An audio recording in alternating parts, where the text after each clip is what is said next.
Well, good afternoon, Knicks Nation. I hope you're enjoying your weekend. I hope that you're safe and healthy and that your family is enjoying your weekend with you and that they're safe and healthy. Greetings, V-Spec. Greetings, my brother Lonnie, Prophet Knicks TV, King Ja, 1985. Hi, Miss Stevenson. How are you doing? Lee Thomas. I hope all of you are enjoying your weekend. Now, this is, here we are now. This is October 22nd. Glenn Costin, how you doing? Dre Hoops Talk, G Bostino, Barry Becken, Joshua 102888. Happy Sunday to all of you. Happy weekend to all of you. Malik, my brother, Grand Rising to you. Jim Adino, hello. We are now, hey, brother Guilford McCormick, how you doing? Jay Sniper, how are you? We are about 3 days from the start of the regular season. It's right here now. Kobar, Dobbins, how you doing? AC Canty, Mrs. Felicia Lee, blessings to you and yours. Yes, so here we are at the start of the regular season. The roster is set. And so here we are, and we're getting ready to get into it. Now, I first want to congratulate. Just a few weeks ago, I did a video about the people whose dreams were going to be disappointed.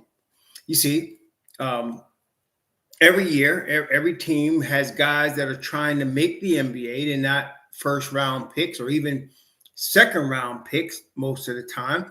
People that are not drafted, or if they have been drafted, they're really have a little chance of making it. And they're always trying to keep that dream alive, the NBA dream of making the league, getting a contract, so on and so forth. And so every year, some people, and this is the toughest, Tibbs already said, this is the toughest part of being a coach, having to cut players. And really, in some cases, you're ending their NBA dream. Some of them are going to try and sign someplace else. And then there are others that will go to places in Europe or China or South America and play. But as far as the NBA dream, that's the goal for a lot of guys. You coming out of high school, you coming into college, you play college ball, you come into the NBA, you want to make the league, right?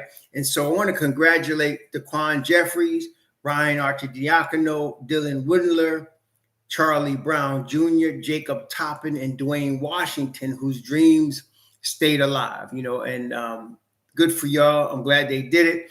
As y'all may know, I really never thought Isaiah Roby was going to be around. I thought they would have included him in a trade this summer, but they didn't really make any big trades this summer. I never thought he was somebody that was going to play. And it's amazing how many of y'all, I love how there are people in Knicks Nation that are so supportive of the Knicks, and that's beautiful. And so anybody that comes along, you already got a rotation spot for them. And so you're like, well, this guy could get Obi's minutes, and and you're trying to get a rotation spot for guys that really are just trying to be on the roster, And I appreciate. I myself appreciate that as a Knicks fan. That's really refreshing. It's good because there's other segments of Knicks Nation. I could always tell from watching the comments in after videos. Everybody claims to be speaking the truth. I find like this: when a person can have a good thing to say and a bad thing to say, a balance, that's more than likely going to be true. Okay, Coach Hauser, how you doing? King Ja, how you doing? Donnell 140. But if there are some people that I don't hear from them unless they're ready to say something negative, that's the only time I hear from them. Those are haters. They're usually not worth my time. And if you hate too much, I will ban you from my channel because I don't need to be looking at that. Okay, that's just how it is. It's my channel. And some of y'all that are the haters, like, well, you don't let nobody express their opinion. No, I'll let you express your opinion. But you keep coming with poison. I ain't listening to that crap. I'm going to let you go. Simple as that. And some people's life is so sad that I'll cut them loose and they'll wait the 3 weeks or whatever, and they'll come back and bring more crap. And I'll cut you again. Okay, that's no problem. But those are haters. Okay, yeah, right. And so the haters, I deal with you for a little bit, but most of the people are really like love the team so much that anybody that comes on, they sign anybody. Oh, I can see them fitting in. There were people giving Jacob Toppin the roster spot and making him part of the rotation, and people giving Isaiah Roby and Nathan Knight. Oh, he's 6'10", he's gonna back up Julius. And I told y'all, these guys are trying to make the league. Okay, it's not about rotation. It's not about backup Obi. They trying to make the league. Okay. So Daquan Jeffries, I told y'all in the summer that he and Charlie Brown were NBA level players. And I really wanted to see both of them. And, you know, Daquan is on the regular roster. Charlie Brown has got a two-way deal. So hopefully, you know, he gets a chance to play a little bit. We knew not Dylan Windler, Ryan Arcidiacono was going to be on the team just simply because of his Villanova connections. But in all fairness, Ryan Arcidiacono is an NBA level player. I mean, he doesn't fit on the roster in terms of his guard position, but you know, he's an NBA level player. He helps with the camaraderie, so he's not really wasting the spot. I am surprised that Dwayne Washington made the team. I didn't expect him to remain, and so he got the two-way deal. Jacob Toppin, I'm not surprised. They're really, you know, trying to do Obi a solid. And most people, I still puzzles me how people don't get that. They let Obi go to Indiana for practically nothing for Obi's sake. They weren't trying to get the maximum talent back for him. They were trying to help him. There was a log jam at the 4 spot. Obi's a starter level player. I'm saying this for the millionth time. Some of y'all get it. Most of y'all just don't never want to, but he's a starter level player. They were trying to get this New York kid that they drafted starter minutes somewhere. Okay. And so they did it. And they brought in Indiana. Now, they bring on his brother. And they give him an exhibit, whatever, 9, 10, whatever it was. And now he's got the two-way deal.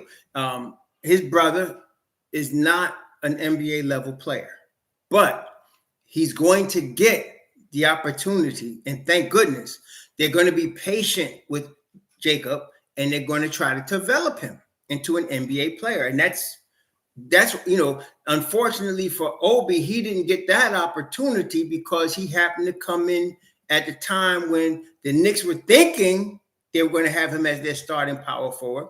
But then Julius Randle, first time in his career, made All-NBA, All-Star, and all that, and rest is history. So Obi wasn't going to get what he might have thought he was going to get, or what even the Knicks management thought they were going to give him coming out of Dayton. So they hooked him up, okay? And they still hooking him up and looking out for his brother. And I'm really, you know, to me, this is the best Knicks management I have ever seen in all my years of watching the Knicks. This is the best Knicks management I have ever seen. With Don, with the guy from Utah, Johnny Bryant, with Walt Perrin, with the capologist Brock Aller. This is the best Knicks management I had ever seen. Period. And I've seen a lot of them, going back to Frazier, Walt Frazier and Earl Monroe. But this is the best one by far to me. The smartest one, the most savvy one, the one that thinks long term, the one that's playing chess instead of checkers, the one that doesn't react when everybody else is reacting and stays cool, the one that doesn't let everybody know all their plans so that the media could chew up their plans in front of everybody and have all kind of drama. This is the best Knicks management. And so they're taking care of Obi by watching out for his brother. And I'm glad to see that. I'm surprised also that Dylan Windler. So I saw where Ian Begley commented that the Knicks internal management likes Windler and they're high on him, you know. So he has just come off a rookie deal. He was hurt a lot in Cleveland. He got talent, but he's hurt a lot. That's not a Tom Thibodeau guy because he's not available when you need him. So they got him as a regular standard contract, you know. So again, Daquan's getting his $2 million. Ryan Arcidiacono getting his. They got to get past January 10th, if hopefully they all will. Dylan Windler is getting his $2 million. Jacob Top and Charlie Brown and Dwayne Washington got their two-way deals. I know that they recently upped the two-way salary. I think it's somewhere around 500,000. Am I right about that? So one of y'all could check. I think the two-way salaries now are up in the $500,000 range. And so the guys that are like these guys, they'll probably get at least five. They could probably get more. They're probably getting at least 500,000. So you want to see guys keep their NBA dream alive and keep going. So yeah, and I saw that Knight bounced right to the Celtics and went to a two-way deal. So okay, so he keeps his dream alive, and I'm sure somebody gonna pick up Isaiah Roby. He's gonna be at the end of somebody's bench probably, or not on a two-way deal himself. So I'm glad it all works out for all of these guys, really, because these guys got families, they got dreams. You want to see them make it, right? And like I said, you see how hard they work. Daquan Jeffries is busting his tail, man. And then this summer, when he played in the summer league, he was out there trying to get business done, right? And he did. And so he still got his contract is not fully guaranteed till January 10th. Same with Ryan Arcidiacono, same with Dylan Windler. So I just really congratulate these guys, these young men, keeping their dream alive and working so hard to keep their dream alive. So just first of all, we should give the golf clap to our brothers that are now wearing orange and blue for us. Second thing I wanted to go over, and first let me go through here. I missed some of y'all. Joe Curry, what's up? Coach Hauser, how you doing? Samuel Rios, Michael Drake, Julu Caesar, how y'all doing? I hope all y'all are safe and healthy, and that your family is safe and healthy, and all of you guys are getting your needs met and your blessings and your rest and whatever you like to do on the weekend. IQ. Okay. IQ, man. Very important piece for the Knicks. I've been saying that. Emmanuel Quickley. Again, I'm Deuce Hive. Been Deuce Hive before they even drafted him. Y'all know. I've been Deuce Hive and Grimes Hive before they even drafted him. Okay, y'all know that. Y'all could bear witness when they were talking when Grimes was at University of Houston and Deuce was at West Virginia. I was like, we got to get these two guys. They're Thibs type guys. They're gonna be around at that time. They pulled the deals off and got them both. And as you can see, it's good that we got them both. That being the case, I still felt like when they were going to sign, before they signed Brunson, I still felt like they should have handed them keys to Emmanuel Quickley. Yes, he had his faults, but I felt like not only is he NBA talent, he's a high-level NBA talent. And I wanted them to hand him the keys, but I understand looking back the relationship between the Brunsons and Thibodeau and the Brunsons and Leon Rose. Okay, and the Brunsons and Worldwide West. All three of those guys, Thibs, Worldwide West, and Leon, got their own individual tight connection with Rick and Jalen Brunson, especially with Rick. Okay, so I understand what they did there. I get it. Okay, and looking back, obviously they made the right move. But in doing that, now you've just made IQ have to make a decision. You see, if they didn't get, and again, I'm not saying they shouldn't have got Brunson, so don't get it twisted. But I'm saying if they didn't get Brunson and they handed those keys to Emmanuel Quickley, he would already be signed. He would have already signed. Okay, it would be done already. But once you signed a Jalen Brunson and he did what he did last year, you are now in great danger of losing Emmanuel Quickley. Okay? And this is a testament to several things that we need to give props. The draft skills of the Knicks in drafting Quickley, because I actually wanted Maxey before Quickley. I didn't even want Quickley. I thought Quickley could play, but I wanted Maxey because he was going to be I felt like he was going to be available at that range. There were two guys I wanted, if you recall. I wanted Maxey, and I wanted the kid that Memphis got. He just signed a $200 million deal. I wanted them two. The kid out of TCU, I wanted him. But we ended up with Maxey, with Bane. That's right. I was high on Desmond Bane, and I was high on Tyrese Maxey. But they picked quickly. I didn't understand it at the time, but looking back, you got to give them their props. They picked the right kid, okay? Nothing wrong with this kid at all, okay? So they picked the right kid. They developed him. As you remember, when he came into the league, all he really had was a lot of energy, a lot of enthusiasm. And y'all remember his rookie year. What he had? All he had was that floater. You remember the rookie year? He had the floater. And he could pull up on the three too, but it was that floater. And aside from having the floater, aside from having the three-point shot and the boldness, the balls to come out there and put it on them, put it on them, he had Thibodeau in his corner from his rookie year. That's why I call him Thibodeau's grandson. In fact, if you look at his handle for Twitter, he said IQ Godson. And I always say, yeah, IQ Thibs Godson. But, so they developed him so that now, like I said, he's starter level. He's NBA point guard starter level, in my view. So that being the case, we were all hoping that he would sign a deal with the Knicks. The deal would have to be higher than somebody in his draft position at the end of the first round. It would have to be almost starter level money. But, and I'm telling you right now, it's going to probably come out. They put a deal in front of him. I'm telling you, they did that. Not getting any reports from anybody. Okay, I'm just telling you, they put money in front of him. But he is now deciding he wants to start because there are a number of teams that he could start for right now. Okay, a number of at least 4, maybe 5 NBA teams. That's saying something, y'all, because this is the league, man. Right? This ain't high school. This ain't college. This ain't AAU. This is the league, and so he could start now for a number of NBA teams. We're not even guessing about like potential. Like when you're looking at what's this high school kid they got, Cooper Flag, right? You're looking at Cooper Flag, right? And what are we talking about? We're talking about potential with Cooper Flag, right? He's the, whatever the next guy is, that's what they're looking at. They don't have any proof he can play in the league, but you're looking at potential based on his talent, based on what you're looking at when you see him. You don't have to guess with IQ. He can start in the league. He has possibly all-star potential. Okay, he really does. He has possible all-star potential.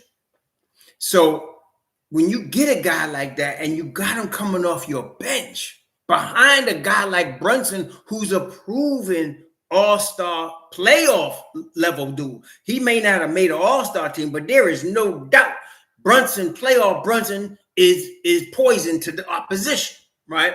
So you got an IQ level dude coming in behind Brunson, you straight, right? So I saw Prophet Knicks TV. I just need you to clarify something for me right now. Can you hear me, Prophet Knicks? I just want to get a clarification from you. If you can hear me, Prophet Knicks TV.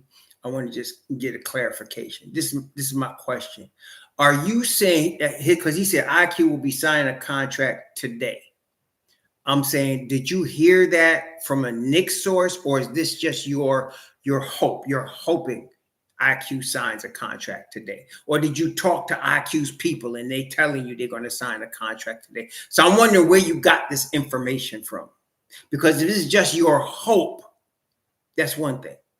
But if you heard from a credible source like Ian Begley, Shams, or Wojnarowski, or you IQ's cousin, or you tight with his mama, and you heard, that's another thing. So that's what I'm asking. So Prophet TV, is he signing today because you heard he's signing today, or you're just hoping he signs today? Because to be quite honest with you, I don't think he's going to sign a contract. I wish he would. I don't think he is. Yeah, that's what I wanted. If it's wishful thinking, okay. I mean, that's cool, but I don't think he's going to sign. I'm going to be honest. I don't think he's going to sign. In fact, let's put a poll out. I don't think he's going to sign. If he was going to sign a contract, I felt like he should have did it last week. He would have did it last week. Okay. Unless they're holding out to the last minute for the highest possible offer from the Knicks. Yeah, that's what I felt like. So I'm thinking he's not going to sign. I mean, see, and maybe it's me, and I will admit I'm not one that like to be holding my breath on anybody. See, a lot of y'all will be holding your breath, like, maybe next year we can get XYZ player. Let's just wait till next year. Maybe we can get. I don't do that. I like the way that Don does it. He's flexible so that he might be able to go at XYZ player, or he may not. Okay, he's not holding his breath for somebody. Okay, I don't believe in holding my breath either. So if IQ didn't sign, I'm going to assume he's not going to sign. He's going to wait till next summer and get the highest possible offer that he can, and they're going to try to make an offer that they're not going to have the Knicks match. Okay, so that's why I'm saying no, Embiid is not available, Joe Curry. That's what I mean. You're holding your breath. Embiid is not available. See, he might make himself available, but that's all speculation. He is not available. Let's go with facts and not our hope, right? I hear you. Let's go with facts and not our hope. I myself, I don't believe in holding my breath for Joel Embiid. So there's no use in and signing IQ and thinking I'm going to hold him for a trade trip for Joel Embiid. IQ wouldn't sign if that was the case. If he thought that, he wouldn't sign. Okay, if he thought, oh, they just want to sign me so they can trade me for Joel Embiid in Philly and I play behind Maxey, he's not signing. Okay, he's not going to do it. Okay, so that's why let's talk about real. So I heard some other cat was talking about, well, he might go to Indiana, and I'm thinking, did some of y'all actually think before you say some stupidity like that? I mean, really, I'm serious. I mean. Okay, so IQ is not signing, not because he hates New York. It's because he wants to start. Maybe you haven't heard, but Indiana starts Benedict Mathurin at the 2 guard and Tyrese Halliburton at the 1. And then they have this Andrew Nembhard right behind them. So I'm wondering, why the hell would anybody think that he wants to go to Indiana? That's what I don't get. Watch him go to Indiana. What the hell? I'm like, what are you talking about? What kind of drugs are you on? So he wants to go someplace and start. Okay, he wants to go someplace and start. So you got to look at places where he would be able to start. Miami, he certainly would start over Lowry right now. Washington, he'd be right next to Jordan Poole. He'd be starting next to Jordan Poole right now. Right now. Okay? Detroit, they already put our boy from last year on the bench, and they starting the Amen kid. But I can see IQ starting next to Cunningham. The Rockets are possible, but they just signed Fred VanVleet to a whole big money. That's their starting point guard. So that's possible because IQ can play the 2. But yeah, we can include that. He would start today for the Los Angeles Clippers. He would start today for the Los Angeles Clippers. Okay?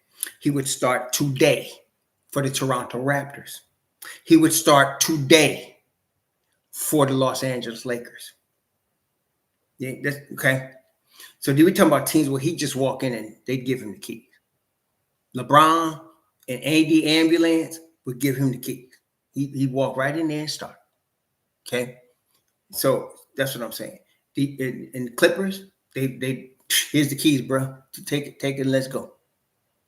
Okay. So he's a number of teams. Of course, Minnesota.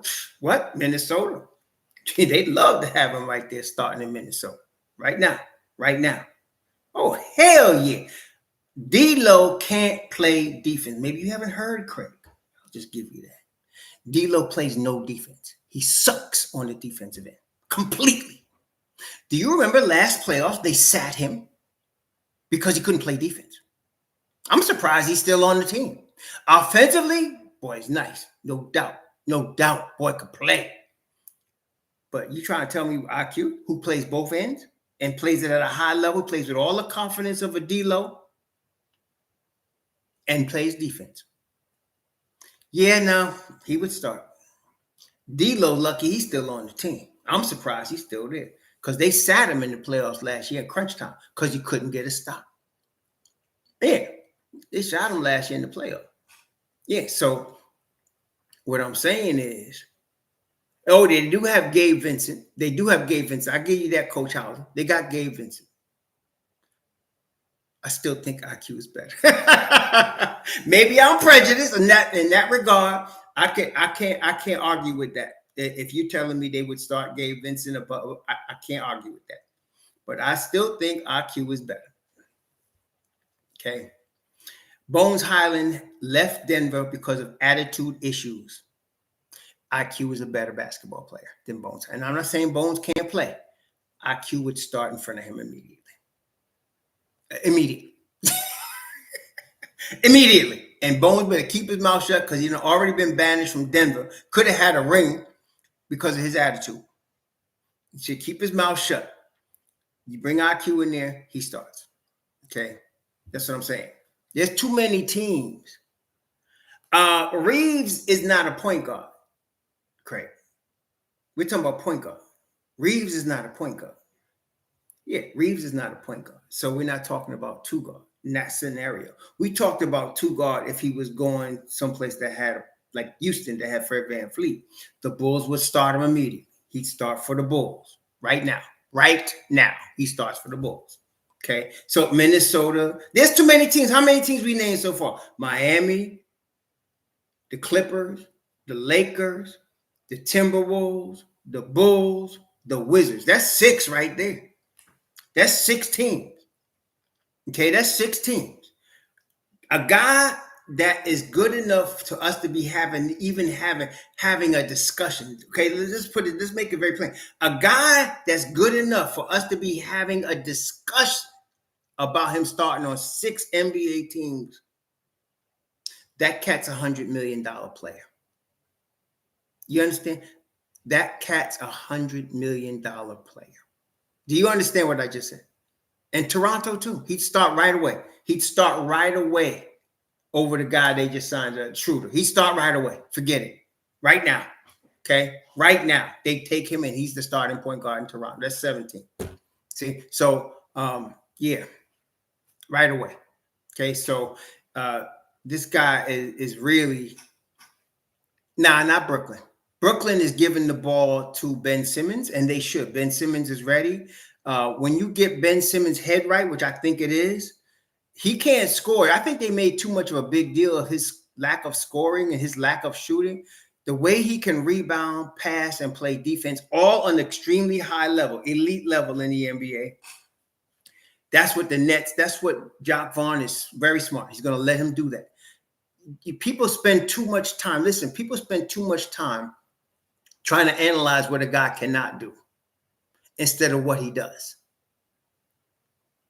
Okay? It's like with Mitchell Robinson. People spend too much time analyzing him developing offensively, a three-point shot, a stretch five, instead of remembering he's the top offensive rebounder in the NBA. He guards the rim like top 3 in the NBA. He's all NBA defensive level player. Focus on that. You take what they can give you to help you win. You don't focus on what they can't do. And you put the pieces together so that you can win. That's the object. Okay? So Simmons can't shoot, but they're giving him the ball, and they should. Vaughn is going to give him the basketball because he can rebound at a high level. He's 6'10". He can pass at a high level. And he's already been all NBA in all NBA defense. He's already been there. Okay. So there's no point guard position available in Brooklyn. So no, I wouldn't think IQ is going there because they got that locked down very well. They got that locked down. Okay. So you gotta give him that. You gotta give him that. Spurs, who is their point guard? Who's the point guard for the Spurs? The Spurs would be interesting. Who's their point guard? Let me look at this. They had the boy they had went to Washington. The boy, my understanding, right? The boy they had went to Washington, right? Who is their point guard? They got Trey Jones. Oh no, that was Trey Jones' brother went to Washington. They got Trey Jones, Devontae Graham. Okay, so yeah, Trey Jones would be the incumbent, I would assume. Devin Vassell is a 3. He starts at the 3, and he starts at the 2. They got Trey Jones. So yes, IQ could start in San Antonio. Yeah, IQ could start in San Antonio. He could. And yeah, you put him with Victor Wembanyama and Devin Vassell. They got a team, man. They got a squad right there. Yeah, so IQ, I'm thinking, he's not going to sign, and he's going to go next year. Now, let's talk about what that means. All right, so there's implications here, right? We got to talk about the implications of an IQ not signing. Okay. Right now, his contract is worth $4 million. So you cannot really get much from him in a mid-season trade, right? Unless you included, even if you included Fournier with him, right? You're talking about $23 million between the two of them right now. And, you're not going to get an adequate player back. Not only that, you got to remember right now there's a logjam all over the Knicks roster. There's logjams. There's logjam at the 2, logjam at the point, logjam at the 3, logjam at the 5.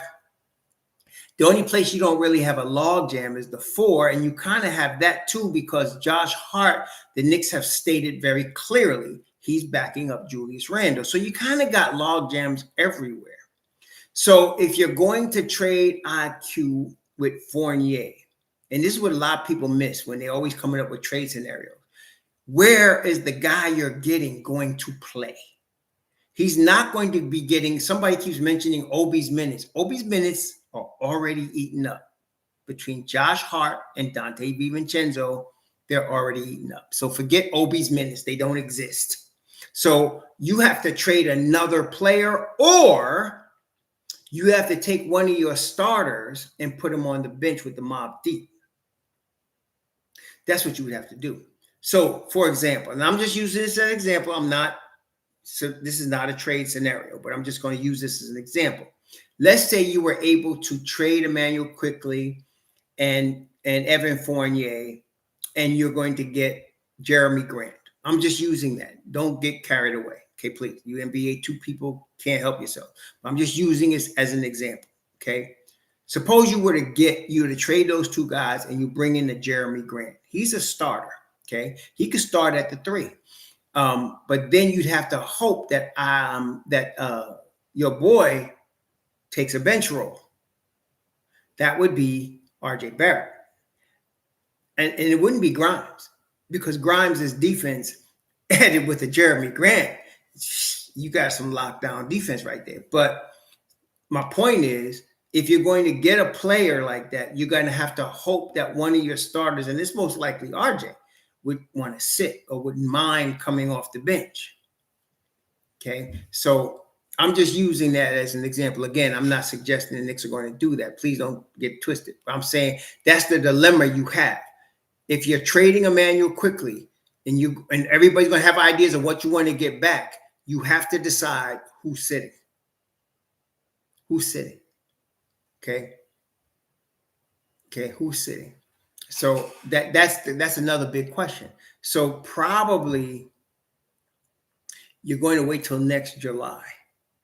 IQ's going to, and this is how these things generally work out. This is not like unusual.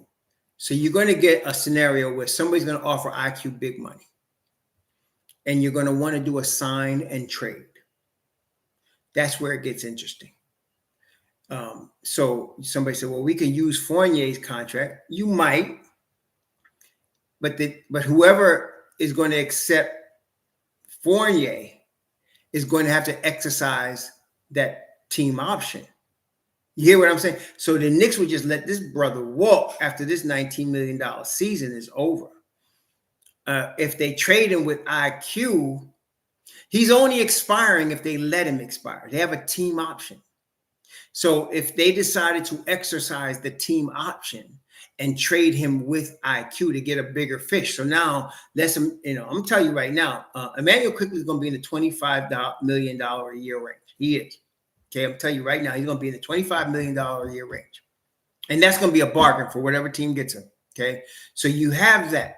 And then you have Fournier at about 19 million. So that's 45 million. Now at $45 million, you can go big game hunting and get a star.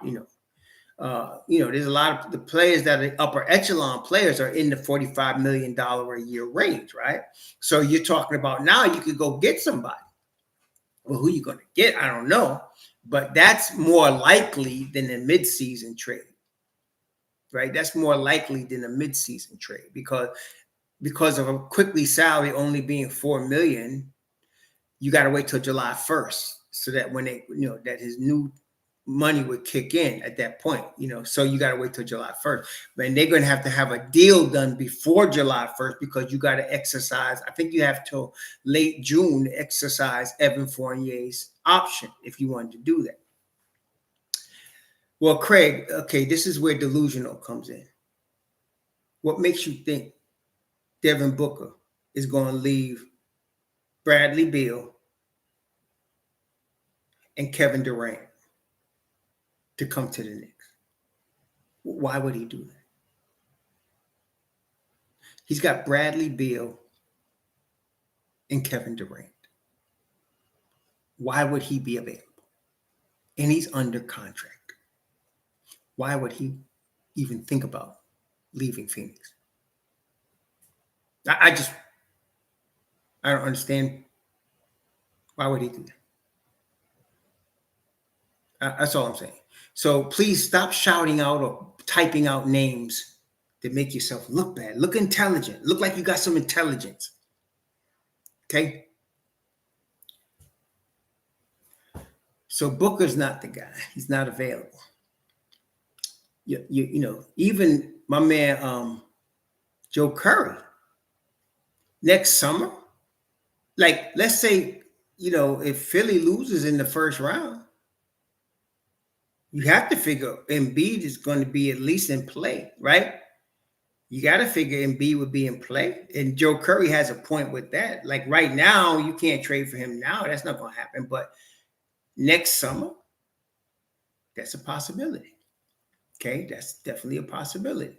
The problem would be, what would Philly want? Because you're going to get IQ, right? But you already got Tyrese Maxey. So you're going to start both the Kentucky kids? I mean, you could. I don't know. I'm saying, what do y'all? You could. You could start both the Kentucky kids, and they would be dynamite. Maxey and IQ and on Philly, that would be dynamite. That would be. But yeah, they've already shown they could play together. They did it at Kentucky. They could do it. Should they be dynamite, those two, man? I would have Maxey as the off guard and IQ at the point. Oh, that'd be dynamite. It'd be small, but the thing is, those two kids play really high-level defense, both of them. The reason I liked Maxey in the beginning from Kentucky is because of his defense. I didn't even know he was going to be that good offensively.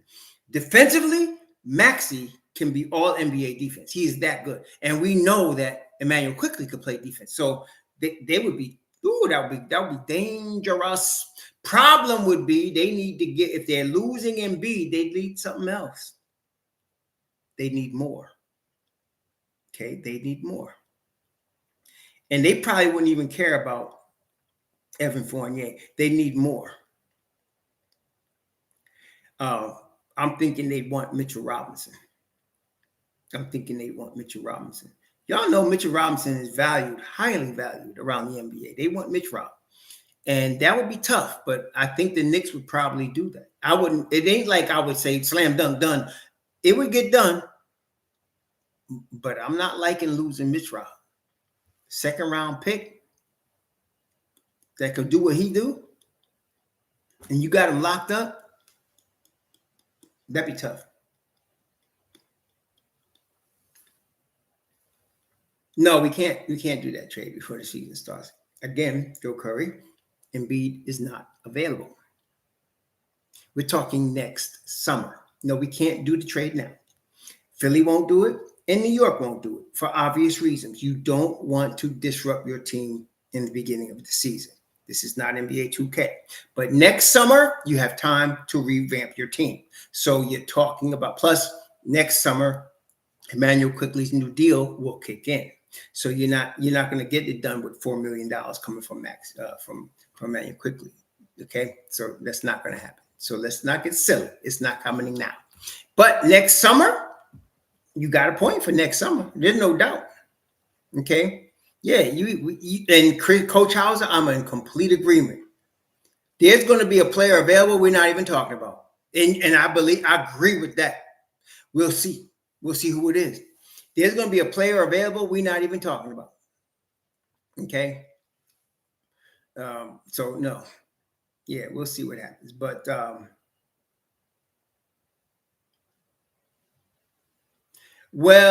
Michael Drake, we'll see.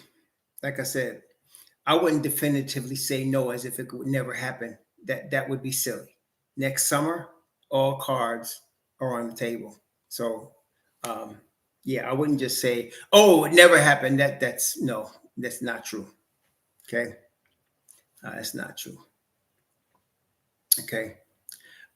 Kevin Middleton for the 1,000th time, maybe the 10,000th time.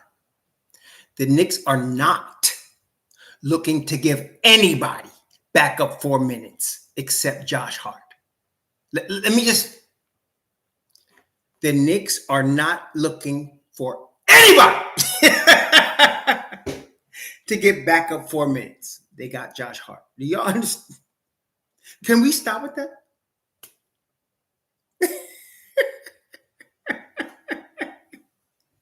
Please stop looking for OB replacements. They're not doing it right now. Okay. Kevin Middleton, if you were coaching the Knicks, you can make that decision. But you're not. And they've already made the decision. And they've made it public. Josh Hart is the backup 4. You may not like it, but your suggestions of NBA 2K moves won't matter. They've already made that decision. It's done. Okay? So let's get over it and move forward. Andrew Abraham, what's up? Okay? So, yeah, you can say he's too small, but your opinion, they don't give a crap about. They've already decided he's going to be the backup 4. Some of y'all just don't get that. Your opinion about what the coaching staff should do doesn't matter to the coaching staff. So we should listen to what they said. Josh Hart is the backup 4. You may not like it, but that's what it is. Okay? I know, yeah, some of y'all are like, well, we can use Nathan Knight, the backup 4. And I told you, I said, man, he may not even make the team. Forget backing up 4. We can give him 10, 12 minutes a game. No, you can't. Now look.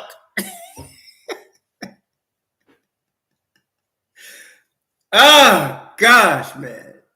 So, yeah, no, you may not like the arrangement, but I don't think Tom Thibodeau and Johnny Bryant are asking us for our opinion about what we think in terms of size at the 4. They don't care. They know what they want. They've decided Josh Hart is the backup 4. So we can stop scouting for backup 4s. I hear y'all. And I really, let me just say, not just for Michael Drake or Kevin Middleton, I appreciate the love that y'all have for the Knicks and saying, yeah, we need a backup 4. What should we get a backup 4? But why beat your head up against the wall when they've already decided what they want? Okay? Let them do their thing. They know what they're doing. Okay? You may not like it, but who are you? These cats getting paid millions of dollars to make these decisions, and their jobs on the line. Okay? So we good. We don't worry about backup 4. We good. We good. We stacked at every position, y'all. I'm trying to tell you. We stacked at every position. There's no minutes available. That's what I'm saying to you. So again, let's talk about this Knicks Nation. If you're suggesting the Knicks sign anybody, what you must also have an understanding of a little bit is where the minutes coming from. There's no OB minutes. There's no OB minutes. There's no OB minutes. See? So if there's no OB minutes, where are you getting minutes from? You think they're going to take minutes from Hart, RJ, Brunson, Randall? They're not taking for somebody to get Randall backup minutes. You got to get minutes from Hart. Well, they're not going to do that. So why are you worried about Grimes and RJ's development? I think, you know what it is? I think it's a New York thing. I think y'all just need something to worry about. Otherwise, you're not comfortable, right? Right? If you don't have the perfect team in your GM mind, you're worried, right? That's what it is, right? You got to be worried about something. Otherwise, life is not right. You got to be worried about something, right? Right? The Knicks are set. Their team is set. Their starting five is set. They're good. The only thing now we're waiting for is this IQ thing. And now, if IQ doesn't sign and he leaves next summer, you're going to see Deuce McBride behind Jalen Brunson, and we have no problem with that. We have no problem with that. Okay? You're going to have Deuce McBride behind Jalen Brunson. Okay, let's go. I think Thibs would be very comfortable with that. The Knicks would be very comfortable with that. I'm very comfortable with that. We should all be very comfortable with that. We'd hate to lose IQ, right? Yeah, and he's in a rookie deal, and it's a low-level rookie deal. So, I don't know, Craig. I don't care. All I'm saying is, if IQ doesn't sign, Deuce will be there. Okay, that's all I'm saying. IQ will be on some other team, and Deuce will be wearing orange and blue. And hopefully they'll extend Deuce to a nice 4-year, $48 million deal. That would be great. So I think that's what we're talking about. And I'd like to see them commit to Deuce McBride in that regard. And that's why this IQ decision is extremely important. Now, if IQ signs between now and midnight tomorrow, let's say, who is it? Was it Prophecy TV or whoever his name was? Prophecy said, he'll sign today. Let's assume prophecy comes to pass. Well, if IQ does sign a 4-year deal, at least with the Knicks, and he's back up, you're going to lose Deuce McBride. I'm going to tell you right now, you're not keeping both of them. And it's not even the money. It's the minutes. You're not keeping both of them. Okay? You're either going to lose Deuce or you're going to lose IQ. That's what this is coming down to. Okay. The minute they signed Donte DiVincenzo, that's what put this in motion. That's what put this in motion. So when you sign, if you didn't sign Donte, you can play both of those cats. But you did. You signed Donte DiVincenzo. So now you got a really nice player, Donte DiVincenzo. Okay, you're going to lose somebody. Who are you going to lose? Is it Deuce McBride or is it Emmanuel Quickly? Well, one of them you're going to lose. Next summer, you're going to lose one of them. Okay. Since they could not trade Fournier over the offseason or preseason when he gets some spot minutes in games. Well, again, Roger, that's a good question, but the question really should be, and let me pose this back to you, whose minutes is he taking? That's what we need to understand. Just saying he should get spot minutes. Okay, where?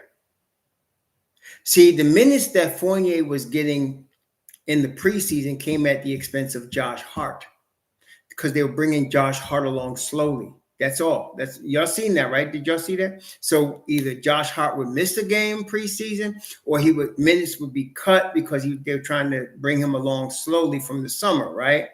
That's the only reason Fournier was getting any minutes. So where is he going to play? That's all I want to know, because once you get your full 9-man rotation, and I'm going to tell you right now, you're going to see Jericho. Thibs has already shown Jericho some backup 4 minutes. Y'all seen that, right? And then he's already given Deuce some minutes. So there is no minutes, literally, for Evan Fournier. There's no minutes for him. Yeah, yeah, they did that a lot. Victor is right. They played Dante, IQ, and Grimes a lot together this preseason, and then they had Deuce in there sometimes with one of them other guys out. You know, usually it would be Deuce with Grimes and Dante. So I'm just wondering, where would Fournier's spot minutes come from? You know, that's all. Seriously, where would the spot minutes come from? I don't see where they're going to come from. That's all I'm saying. So when you're looking at the 9-man rotation, you know the starters, and then you got Hartenstein, you got Hart, you got IQ, and you got Dante. I don't see where Fournier gets any minutes in a regular season game, unless somebody's in foul trouble or they're hurt, right? Right? Like if somebody's hurt, somebody's in foul trouble, he might get minutes there. But as it stands right now, I don't see where he would get minutes. Okay. Yeah, because I don't see him getting any minutes. I'm just wondering whose minutes would he take. See, you're dealing with a Knicks team that really is stacked in terms of first unit, second unit, third unit. You really got a stacked squad right now, Knicks Nation. So where are these guys getting minutes? I don't know. Yeah, he's taking Ryan Diarkin. He taking Ryan Arcidiacono's minutes. They're gonna be practice minutes. So they're gonna be working hard in practice. And you know how Thibs is. You play for the team. Do what you do. Work hard for the team. In practice, work hard for the team. Is Steven Adams out for the year? Is that for real? Michael Drake? Is that for real? Steven Adams is like, what did he do? Did he hurt? What happened? Did he hurt himself for real? Let me just get this. Steven Adams out for the year? Wait, let me just look this up. I gotta look that up. Now you got me looking that up. Steven Adams. You got me looking that up. Ooh, knee surgery. Ooh, knee surgery for Steven Adams. Knee surgery. Ooh. Okay. Well, that's interesting. Well, I don't know how that affects. I'm trying to see how that affects the Knicks. I don't know because, man, but they have played well without him before. But they got that kid Aldemo or something. He could play a little fire. Aldema, whatever his name is, he could play some fire. They're gonna need somebody though, because I think Memphis got a real shot. I don't see. Yeah, I'm trying to figure out how we can take advantage of that. I don't see how, because they don't need IQ. We wouldn't trade IQ. If we traded Fournier, can they absorb Fournier? They won't need that either. They got plenty of shooters. I don't know. Oh, is Brandon Clark still out too? Oh, shoot. Is he? Now, that's a big blow. When you lose both of them, that's a big blow right there. And y'all know, I mean, with all due respect, Triple J is like one step behind the Anthony Ambulance crew, right? He's one step behind. He's like a step behind the Anthony Ambulance crew. Yeah, Jared Jackson Jr., he's really all, really good, all defense. He was defensive player of the year, but he gets hurt a lot. Memphis might have messed themselves up. I don't know. We have to see what happened. Tough break. Yeah, Triple J could ball. There's no doubt, but he gets hurt a lot. He could ball though. Yeah. No, he's still young. He's only like 22, 23, something like that.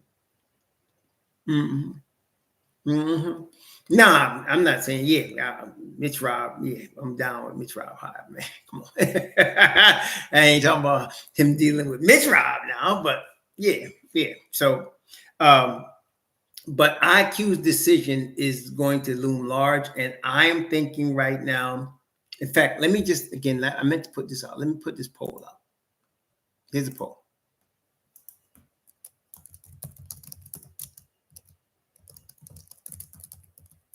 Will IQ sign an extension by the deadline, which tomorrow at midnight is the deadline. You'll know that, right? So let's see. What do y'all think? Will IQ sign an extension by the deadline? Yeah, what do y'all think? Will he sign? I don't think he will.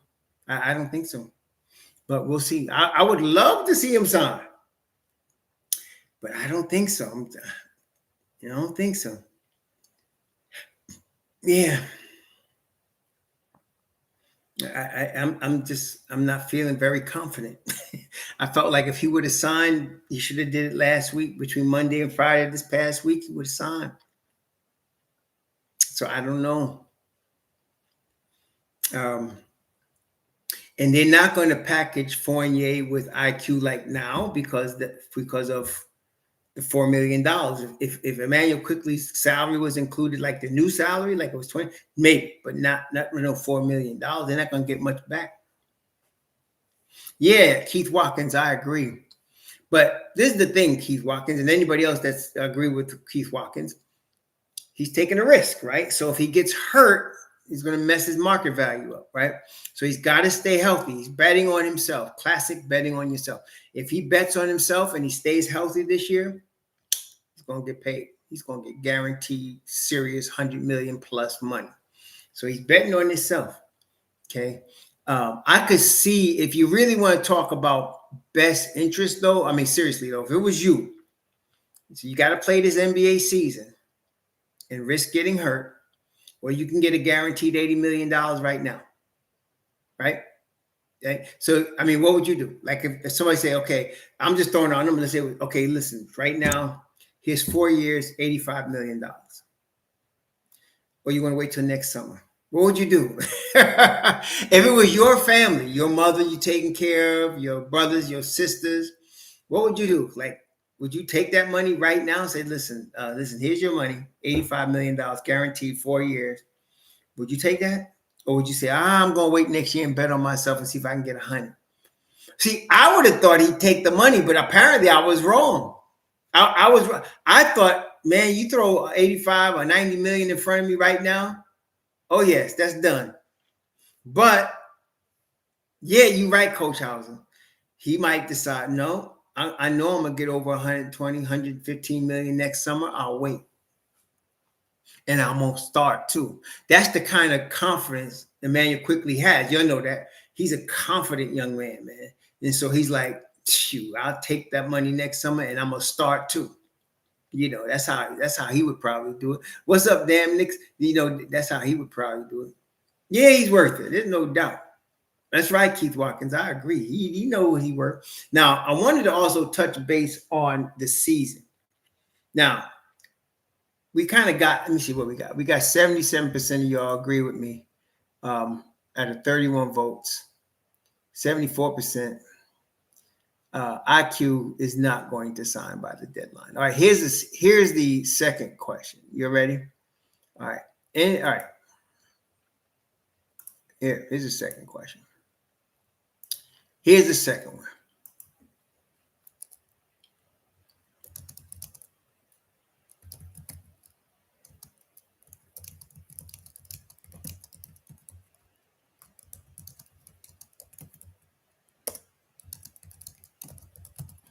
Oops. Are y'all ready? Here's the next question. Here's the next one. So 9 of the first 14 games are on the road. 9 of the first 14 games. Do y'all think this is good for New York? And I know it might sound silly if you don't know the Knicks, but the Knicks were one of the best road teams in the league last year. They actually, for most of the year, I think we agree, they played better on the road than they played at home. So, and we were concerned with their home record because they was winning on the road. So, what do y'all think? Is this good for the Knicks or this is bad for the Knicks? I kind of think it's good for the Knicks. At first, my first gut reaction would be, dang, they got to go on the road for all them games, but they play good on the road. And I think, you know, playing like that, they have to come out for real. They can't coast. They got to come out for real, you know. Knicks Nation 112, what's up, man? Drew doesn't think it matters. Doesn't matter. You think? I think it does. I think it's good. It gets them on their toes right away. They got to come out for real with the intensity. They're gonna be on the road. Hey, what's up? Send the art man. Thanks for the $20. If I'm IQ, I don't sign. Let's see what the year brings. He's a key player. Agreed. Knicks are looking for a bargain. Vassell just got paid handsomely. Knicks are in a great position with the team. IQ is good because he's legit. I agree on all fronts. And I agree on all fronts on that sentiment. If I am his representation and I saw Devin Vassell get that kind of money, because I can argue that I think I'm not going crazy if I say IQ has been better than Devin Vassell in his first 3 years in the league. Devin Vassell, I love Devin Vassell coming out, and he deserves his money, but I like IQ better, now that I know him. So I can argue IQ deserves that money too. So if I'm his representation, yes, you take a risk. You go ahead, do the Jerry Maguire. You take a risk on your dude, and you say, listen, next summer, we're talking about 125 or more. Yeah. And I love Devin Vassell. Devin Vassell was top of my list. Actually, it was Devin Vassell. I liked Halliburton, and then it was Obi, I think. It was Devin Vassell, Halliburton, and Obi. I liked that draft. And Devin Vassell was the guy I wanted first. And then I wanted Halliburton, but it ended up being Obi, and I'm not whining about that, but yes, stakes are high. But see, I would do exactly what Ant-Man said. I would do exactly what Ant-Man said. I would definitely bet on myself. Stay healthy, bet on yourself. Okay? Stay healthy, bet on yourself, and see if you can get that money next year. If I'm IQ, that's what I'm doing. So that's why I don't think he signs. And I think the road to 9 of the 14, most of you all agree, I think this is good for the Knicks. Starting off 9 or 14 on the road. Most teams that would be no good, right? But not this Knicks team. This particular Knicks team actually plays good on the road. They respond well on the road. They like the challenge of the road. I think they do. And you know who really plays better on the road a lot? Randall. Y'all notice that? Randall seems to have his better games on the road. I don't know. Maybe the Garden messes with his mind a little bit. Maybe, and hopefully this year he seems a little bit more mature. So I'm hoping that doesn't affect him. But Randall seems to play, to me, I haven't looked at his stats, but he seems to play better on the road than he actually does at home. Yeah, Coach House, especially if it's like Boston, Washington, stuff that you could almost drive to, right? Or Miami, Miami or Orlando, you can fly once nonstop and you'll be right in one of those spots, man. So I could see that. But yeah, I think this is not bad. I think it will look good for the Knicks because if they come out of 9 or 14 with a winning record, then they look like one of the better teams in the league, having won 9 or a lot of their games on the road. And if it looks bad, you say, well, they were on the road. So Michael Drake, you're not going to get an argument from me. I'm really thinking this year with Randall is going to be different on the playoff side. I think so. I think he's got a lot to prove. He's got a crew with him. He's like a guy that was by himself and he walking the block and 3 guys jumped him, right? And say, hey, we got you, punk. But now he comes back with a crew of his own 3. And I think that's what this represents because now he's going to have a more mature RJ, Jalen Brunson, IQ, more mature, Grimes. He's going to come back with a crew this time. See, he ain't just him and Alfred Payton and Reggie Bullock. He's going to come back with a crew this time and be healthy this time. And I think we're going to get something from him. Yeah, and Knicks Nation 112, and I think IQ will get more than 100. I think he'll get more than 100. Yeah, I hope so, Mike K. I'm totally with that. I'm totally with that. I'm really believing this year Randall's going to do a bit of a 180 on this because I don't want to give him an excuse, but he did seriously hurt his ankle. I didn't know how bad his ankle was hurt until he had the surgery. For him to have surgery, that's a serious injury, right? So he had surgery. So I got to give him. I don't know. I can't. I'm gonna give that like a wash and say, man, let's see what would happen if he's healthy, which he normally is. The first playoff, we know he got jumped because all we had was Alfred Payton, Reggie Bullock. That's all we had. And that wasn't anywhere near good enough, So, and I think Thibs did miracles. That's why he was coach of the year that year. He did miracles with that team. But now, Julius is going to have a crew with him. Okay, he's going to have a crew with him. We'll see what happens. I think he's going to be all right. Man, I can't wait for this season to start. 9 or 14 on the road. Let's see what we're going to do. We just need them to come out, all of the Knicks, aggressive, especially aggressive on defense. We need aggressive on defense. We can get that. I think we'll be in good shape, y'all. I think we'll be in good shape. But I'm afraid we're going to lose Emmanuel quickly. I think we're going to lose him next summer. What we get for him, is it going to be a Joel Embiid? Is it going to be Cat? I know a lot of y'all hate Cat. I'm really not with Cat either, but you got to admit the fit is there for IQ in Minnesota. And if Leon and Tom really believe in Cat, that could happen. That could happen. Y'all know that could happen.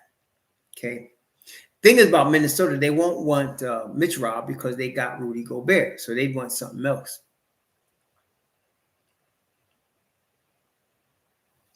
Yeah. But the money would work if you're dealing with either Fournier in IQ or somebody else in IQ. The money would work.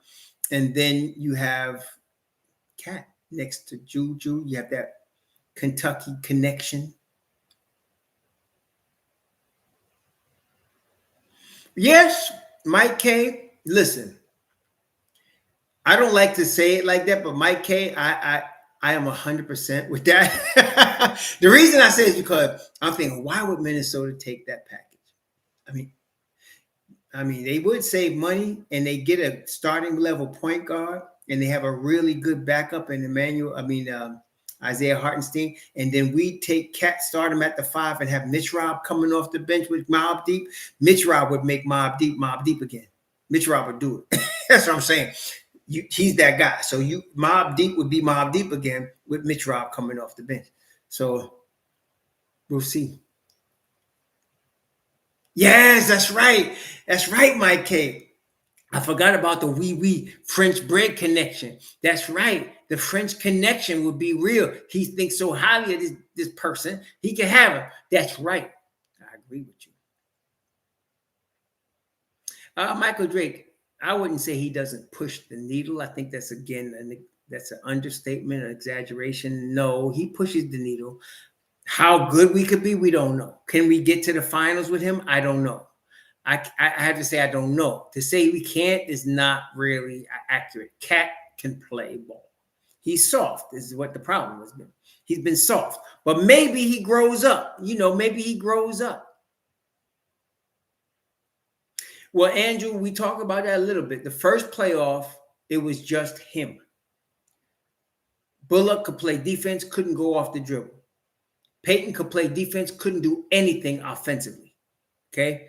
And so really, RJ wasn't ready for prime time. You're talking about Julius. They just doubled up Julius. He didn't know how to handle it. That was his first playoff. That's happened. The second year, you had Kemba and Fournier, your starting backcourt, waste of time, messed up the whole team. Last year, he was hurt, right? And again, if it was just a sprained ankle, we'd say, yeah, that's an excuse. But apparently he needed surgery. So it was a serious ankle injury that Julius Randle had. So we kind of leave that one alone. That's a wash, right? So we don't really know. I'm expecting Juju at age 29 to come in here like a grown man. That Kobe, you know what Kobe said about Julius? Y'all remember what Kobe Bryant said about Julius? They asked him about Julius Randle. They said, how did Julius handle this game, playing with her? He said, like a grown-ass man. That's what Kobe said. And I'm telling you, I think this playoffs, Julius going to handle this playoffs like a grown-ass man. That's what he's going to do. I think so. I think so. So I'm looking for that. But Cat has been soft. That's been the knock on Cat. He's been soft. And I'm not going to deny, like Michael Drake, I'm not going to deny what you're saying. But I'm saying there's a chance guys do mature sometimes and come correct. And especially now, he would not be the focal point. You have Julius Randle next to him. And he has Brunson. So and let me ask y'all, seriously though, with all due respect, let me ask you all this question. Has Cat ever played with a point guard of the level of Jalen Brunson? Has he? Has Cat ever played with a point guard on Jalen Brunson's level? That's what I'm asking you. Has he ever played with a point guard on Jalen Brunson's level? Best point guard he's played with, I think, is Conley. Right. And Conley way past his prime. So he's never had a Jalen Brunson type dude. All right. Question 2. Has Cat ever played with a power forward of Julius Randle's level? Has he ever played with a power forward of Julius? So I'm saying, I'm not saying that, and I'm definitely not saying, who is it? I'm not saying that Michael Drake is wrong. I got to agree because that's what Cat has showed. He's been soft. But what would happen if you put them two dudes next to him? I mean, right, Michael Drake, you got to at least say that would be interesting, right? Are we right? I mean, that would be interesting. So you putting playoff Brunson and you putting Jewel next to this dude. I don't know. I'm not saying I agree. If somebody's telling me you don't want Cat, I'm not gonna fight with you. I totally get what you're saying. Like with Joe Kerr. If Joe said no Cat, I totally get it. I'm not saying you're crazy, but it does make me wonder. It does make me wonder. Yeah, and that's another thing. Cat is not the rim protector that Mitch Rob is. So, but if you could keep Mitch Rob and you still got Mobb Deep now, I don't know, y'all. That would be, I'm not saying it's a slam dunk, but it would be interesting. I ain't gonna front. That would be interesting, y'all. That would be interesting. Okay. That would be interesting. Again, Joe Curry, you can't make the trade at the deadline. Joe, let me explain, Joe. The money doesn't work. That's what I'm saying. The Knicks are not breaking up their whole team for Cat. The money doesn't work. Even with Fournier's contract, you're talking about $40 million versus $23 million. It doesn't work. They're not going to make an IQ trade. No, it doesn't work. It doesn't work. Hartenstein is $9 million. IQ is $4 million. That's 13. You add 13 to 19, you get 32. You're about $12 million short. You're $12 million short, Joe. So listen, Joe, if you do it next summer and you're giving IQ $25 million, now it works. You understand? Next summer, after July 1st, it works. I'm not adding Robinson into that deal. So no. You're trying to stretch to make it work. And I'm telling you, don't do that. Don't do that. Don't try to give away the store for somebody you think is a savior. Don't do it. Wait till next summer. $25 million from IQ. Hartenstein would get re-signed for 10. That's 35. You can add now anything and you can make that deal work. That's done. Okay, that's done. You can add Fournier, exercise his contract option, and now you got it. Done. That's right, Malik. Give Joe that job, daggone it. Oh, man. No, it doesn't even, actually, Joe, it doesn't work with Robinson either. Robinson's making about $16 million. IQ's making about 4. So that's 20. Then it's close because then you'd have 19 for Fournier. That's 39. It might work, but I wouldn't do that. I'm not giving up Mitch Rob if I don't have to. I'll give up Hartenstein. I'm keeping Mitch Rob, though, if I can keep him. Well, I wouldn't say desperate, Michael Drake. That's, again, if they would try to, do what Joe suggested, stretch it to try to make it happen now, yeah, I'd agree, but not next summer. It'd be more strategic move next summer. You're getting a guy in his prime. You're putting him next to 2 all-star level players, a defensive coach. I don't know. I think this is, Cat seems like a fit. I agree. Like I said, I'm not saying I would definitely jump on it. I can understand all the naysayers, like, Joe and Michael Drake. I get y'all. I hear what you're saying. Y'all not crazy. But I can see it happening, though, next summer. Yeah, Hartenstein is unrestricted if they don't extend him. Hartenstein is unrestricted. He's in his last year now. He signed a 2-year, $16 million deal. So he's in his last year. And I feel like they should extend him. They should give him like 10, right? 10, 12, 10 million a year. They should give him something like that. So I think they should. I wouldn't be surprised if we can get Hartenstein extended. I don't know if there's a deadline to get him extended, but they need to extend Hartenstein at the very least, like y'all was talking about. You could use him in the trade. So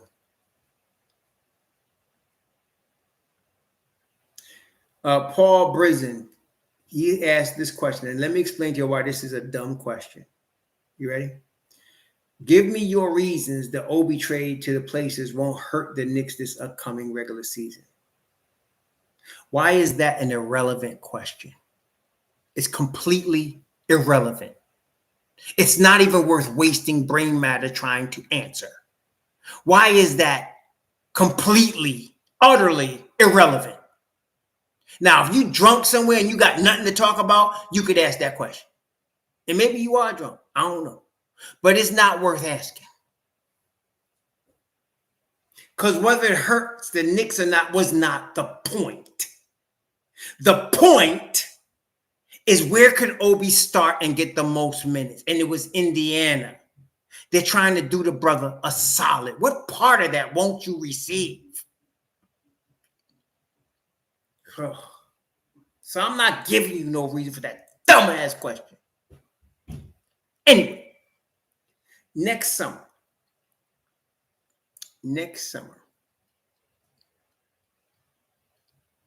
Well, this is the thing, Joe. They can extend him. They got right of first refusal. They got his bird rights, Joe. So they can extend him.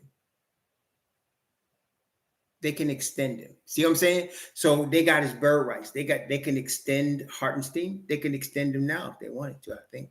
So they can extend it.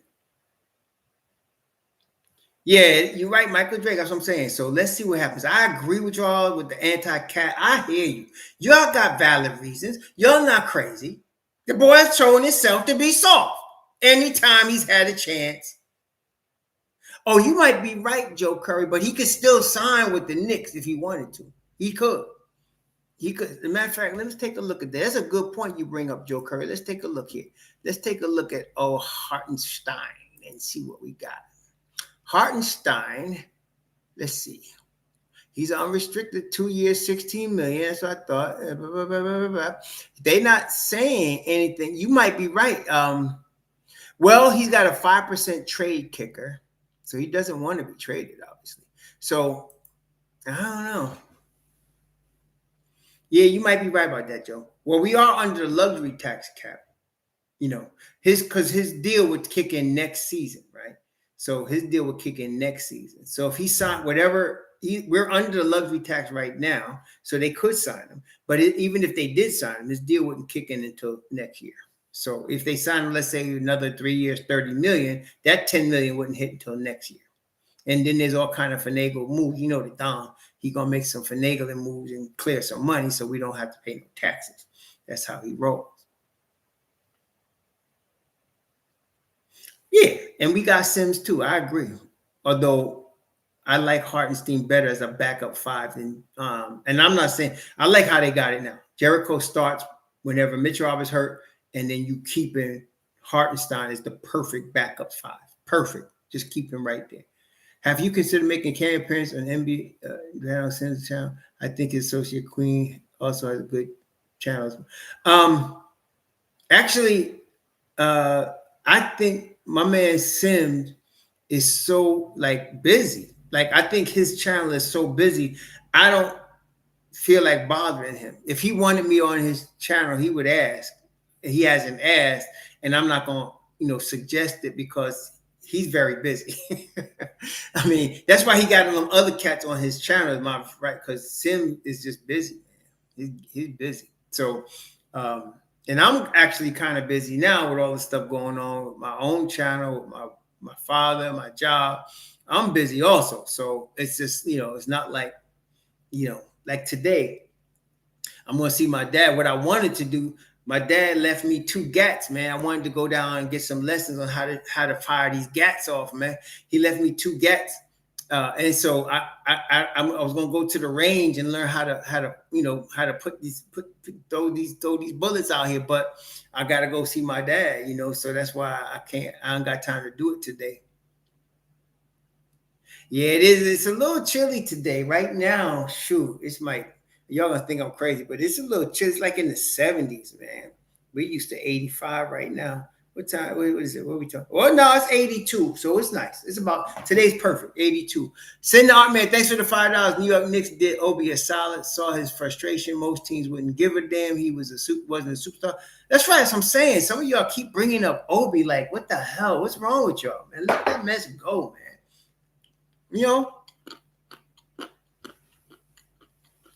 So right now, Andrew, it's 82, so it's perfect right now. Well, thanks, Malik, but that would be nice. My son, one of my sons used to be a cop, and he really wants to come down. He's in Minnesota. He wants to come down here and teach me how to shoot, but I don't want to wait. And I'm down here in redneck country. They got gun ranges all over the freaking place. I probably got 4 gun ranges within 10 miles of my house. So I'm just gonna stop in one. And down here in Florida, you don't need a license to have the gun in your house. So right, my father gave me 2 gats. That's a good distance though, Malik. You know, I mean, I don't mind, but that's a good distance. I do too, Joe Curry, but my father left them to me. That's what changed my mind, honestly. I mean, if it didn't come from my dad, I wouldn't. But he did leave them to me. And he really liked his guns. So I just keep it because he gave it to me. You know what I'm saying? I mean, you know what I'm saying? Because my dad gave it to me. Yeah. So in here, they got this stand your ground. You know what I'm saying? So, but I do want to get the concealed carry. Not that I'm planning on concealing the carry. No, my oldest son is a cop. My oldest son is a cop. He was now he's a Federal Reserve officer, but he was a regular cop before. And so my son's got, you name a gun, he's got one. Rifles, guns, he go crazy with that mess, man. I mean, he makes me nervous going in his house. He's got loaded guns all over the freaking place. And so he likes guns, man. That's why I tell him, come down here, because you ain't gonna only bring one. You go in his house, he got a daggone arsenal. Yeah. Well, I'd like to go to the Orlando game in February, but I got to wait till my money situation check. It's not going to take long. I'll probably be ready to look at it in November, you know, the Orlando, if they still got tickets. I am the type that if I'm going to a game, I want to get good seats, and I'll pay for the good seats. I'm not the nosebleed guy. I'm not going to show up just to get in there. I watch the game from home, but I want to get good seats. If I can get good seats and I can afford them, I'll get it. You know, like if I have to fly in a plane, if I can, I like to go first class. Really, you know, and if I can't, I won't go. So that's how that works, man. So, but I want to get the concealed carry license, so I need to get lessons from some dude over here in one of these ranges and get the concealed carry thing. And you know, like I said, I got the gats. So if one of these clowns come up on my house with a white sheet, they're gonna have a problem.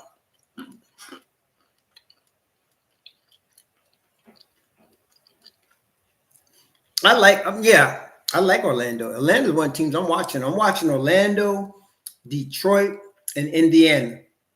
Aside from the Knicks, I'm watching Orlando, Detroit, and Indiana, and the Knicks. Those are the teams I have. I think Paolo is better than Julius.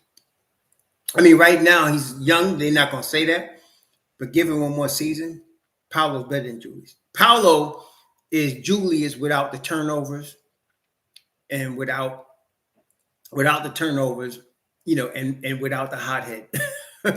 Paolo is 6'10", could rebound, could shoot, could play defense.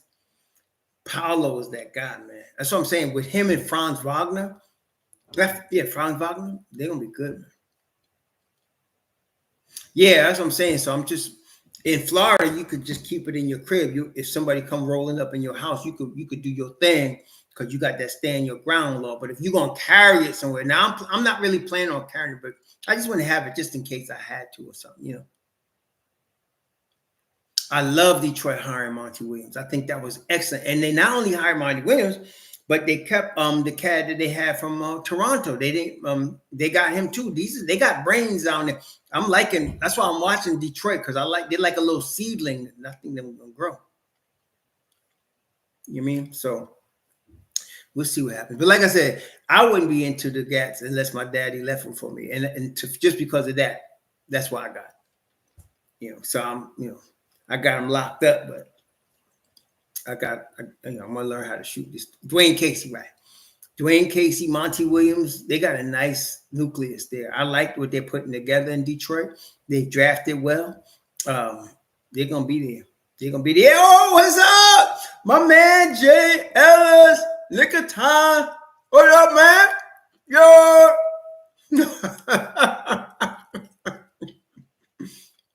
What's up? Well, Corey Lindsey, I'm afraid we're going to lose IQ after this season. He's not going to sign the extension. And I read an article. Somebody said, well, that doesn't mean we're going to lose him. Yes, it does. Somebody going to get this boy the bag, and he's going to start somewhere. I like Portland. I like Portland, but Portland, I don't know. I like Detroit because I see them coming in a couple of seasons. I see Orlando coming, and Obi's on Indiana, so I'm going to be watching Obi. That's why those are the teams I watch aside from the Knicks. Yeah, my man Jay Ellis is here. Mm-hmm. What's up, y'all? Jay Ellis, your boy, Kyra Lewis, is looking good. I was checking out New Orleans. Kyra Lewis is looking good, man. Kyra Lewis. And you know what it was with Kyra Lewis? Y'all remember when he was coming out of Alabama? I think he was coming out of Alabama, right? And they were telling him he was too small. Remember, Jay? And they was like, you too small. So he started putting on weight.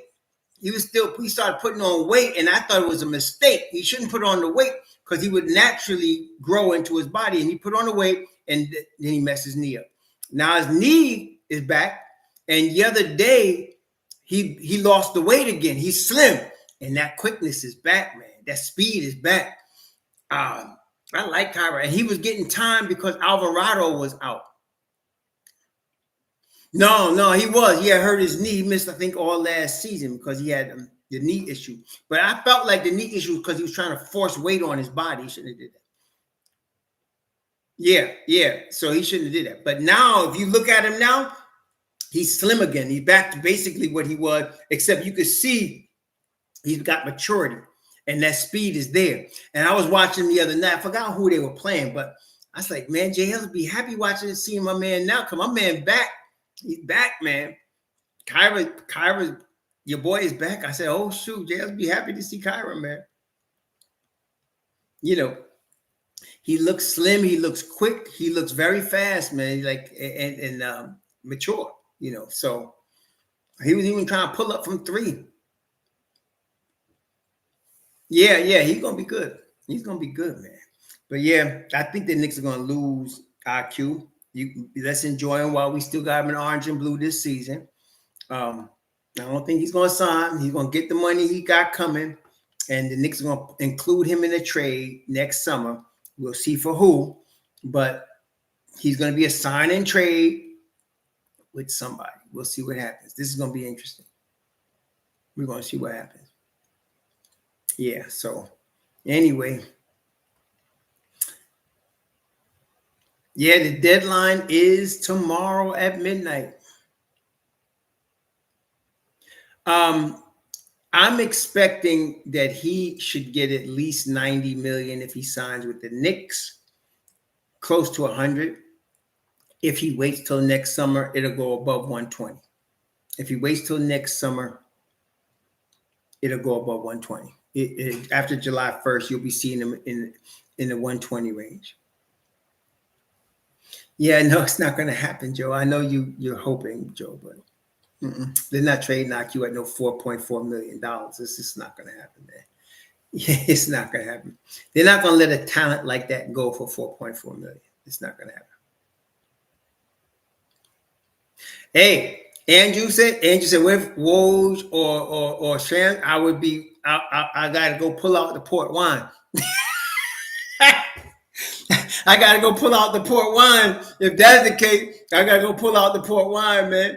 Shoot. Because I don't expect it. I'm just not looking at it, man. So he's going to be part of a sign and trade next summer. And who they're going to get, I don't know. This is, Now, we're not going to get Brunson because he's not leaving as an unrestricted free agent. He's going to be leaving as he'll be a restricted free agent. So the Knicks could match. And in those scenarios, you're generally talking about a sign and trade. So he's going to sign and he's going to trade, and that's going to be part of a package. And we're going to see what we get. I don't know what's going to be. I mean, a lot of people are talking about Cat, but we'll see what happens. There's going to be a sign and trade. He's going to go somewhere where he can start, and he's going to get his money. He said it's Embiid. I get over. We'll see what happens next summer, though. We're gonna see. It's gonna be interesting. So he's definitely forcing it because, and I can't blame him. I mean, shoot, kid want his money, man. Get your money, boy. Get your money. Go get your money. That's what he's doing, getting his money. So go get it. We, I know. We were just talking about that, JL. A lot of people here is like, no Cat. But you gotta admit that the money fits. IQ fits in Minnesota. You put IQ next to Ant. Oh my gosh! And then you talking about Gobert and the other vet. What is it? What's that kid that y'all wanted so bad? And they got him out there from Washington. They'd be good, man. Shoot, that would be a crew right there. Yeah. So Jade McDaniels, right? You'd have Jade McDaniels, Rudy Gobert, IQ, Ant. That'd be a squad right there. That'd be a squad. You got to say that'd be a squad right there. So we'll see what happens, man. It's going to be interesting. I tell you that right now. Next summer is going to be interesting. But for right now, brethren, let's enjoy the 23-24 season. Let's enjoy what we got right now. Let's not worry about next summer. Okay? Let's not worry about next summer. Let's see what we got right now. Let's see how far can our Knicks go to the ECF. Can they get there? Can they push past the second round? We're going to see what happens. I'm expecting 50-plus wins, 50 wins for New York, top 5 finish at the minimum in the East, and maybe even top 4. But that's what we think. I think we'll be going to do all right. And I think Julius is going to shut a lot of people up this playoffs. I think Juju going to shut a lot of people up. Yeah, I watched the set. They got they kept Charlie Brown, Jacob Toppin, and Dwayne Washington Jr. with 2-way deals. They signed Daquan Jeffries, Ryan Arcidiacono, and Dylan Windler are all on regular deals. They're getting $2 million something apiece. And then the other cats, I'm not sure what they're getting, but the roster's set. Nathan Knight is gone. Isaiah Roby is gone. Jalen Martin is gone. And they think, man. Yeah, so here we go, man. And they got Boston opening the season. I love that. They got Boston opening the season, so we're going to see what happens, man. We're going to see what happens. All right.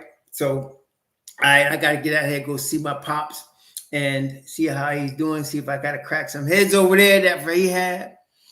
And almost had to get up to somebody the other day, man. I mean, I said, y'all sleeping on the job. Don't let me have to come back in here now. You know what I mean? So we're getting this straight. I appreciate it, Andrew. I'll tell him Knicks Nation say hello. Yeah, so me and my wife getting ready to head over there. And then maybe a couple of days I'm heading down to that range and fire these gats off, man. See what that's about. Sure. Y'all enjoy the rest of this weekend, man. Please be safe out there. And in our last poll, what we got? Right, thanks, Roger. What we got here? Let's see. 84% of y'all think that the 9 of the first 14 games on the road is a good thing for the Knicks. And you know what? I'm completely agreeing with y'all. I'm with you on that. I think that's a good thing. I think the Knicks will respond positively. Let's see. Y'all, please enjoy your weekend. We're going to have a big day to talk about on Tuesday. If IQ doesn't sign, which we expected him not to, this is going to be very interesting. Y'all know, your NBA Central type crowd, your NBA 2K type crowd, your ESPN type crowd, going to have a new trade scenario every other day. I'm just telling you, with IQ, if he don't sign by Monday, that's going to happen. So, yeah. Yeah, exactly. All right. Shalom, y'all. Enjoy, man. Thanks.